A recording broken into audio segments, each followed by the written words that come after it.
লজ্জা করে না একটা ভদ্র ঘরের মেয়ে হয়ে এইসব নোংরা কাজ করতে? এই কারণের জন্য তুই আমাকে ভালোবাসতে রাজি হইসনি। আরে তোর যখন এতই টাকার দরকার ছিল তুই আমাকে একবার বলতে পারতিস, আমি আমার জীবন দিয়ে হলো তোর সমস্ত শখ পূরণ করতাম। ভালো তো আমি একজনকে বাসি, আজ আমি যা কিছু করছি ওর ভালোবাসার মানুষটাকে সুস্থ করার জন্য। মানে ঠিক তোমার মতো করে একটা ছেলে আমাকে পাগলের মতো ভালোবাসে।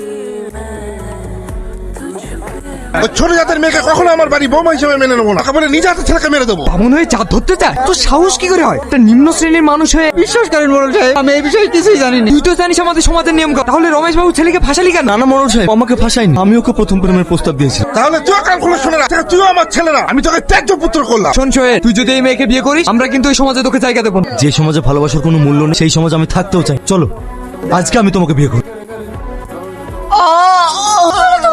তুমি এরকম করছো কেন? আমার বুকে খুব যন্ত্রণা করছে।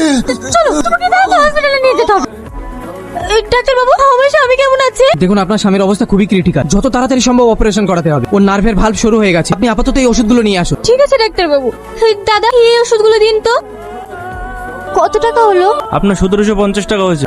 বলছি দাদা, আমার কাছে 500 টাকাই আছে, বাকি টাকাটা কালকে দিলে হবে না? এটা মুদিখানার দোকান পেয়েছো নাকি? যত সব, যাও এখান থেকে। দাদা আমাকে ওষুধগুলো দিন না, আমি কালকে আপনাকে সব টাকা দিয়ে দেবো। না না, ধার হবে না, যাও। আমাকে কিছু টাকা দিন না, আমার স্বামী ভীষণ অসুস্থ। সরো, সকালবেলা কাজের সময় এসে ভাই দয়া করে আমাকে কিছু টাকা দিন না, আমার স্বামীর ওষুধ কিনতে হবে। সকাল সকাল কোথা থেকে চলে আসে? যাও এখান থেকে। দাদা আমাকে কিছু টাকা দিন না, আমার স্বামী চিকিৎসা করাতে হবে। আরে বেবি, তোমার বিয়ে হয়ে গেছে, তুমি আবার আমাদের সাথে নাটক করছো না তো? নাটক কেন করবো? আমি সত্যি বলছি ভাই, আমার স্বামী খুবই অসুস্থ। আরে বুঝতে পারছিস না, এসব মেয়ে নাটকে এক্সপার্ট, আসলে সত্য কথা বলতে পারছে না। হ্যাঁ বল, এক রাতের জন্য কত নিবি? তো 2000 টাকা। আরে আমি 4000 দেবো। এইসব আপনারা কি বলছেন? আপনারা যেমন বলছেন আমি সেরকম মেয়ে না। মেয়েটার সাথে এরকম করছিস কেন? ছাড় ওর হাত।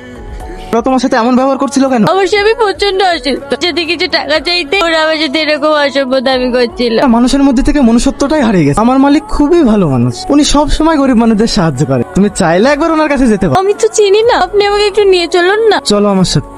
গত মাসে যে একটা নতুন মেয়ে আনবি বললি, সেটার খবর কি হলো? পুলিশের চাপে দাদা তুলতে পারি। দাদা বাহ, খুব টেস্টি তো, তুই তো দারুণ কাজ করেছিস রে।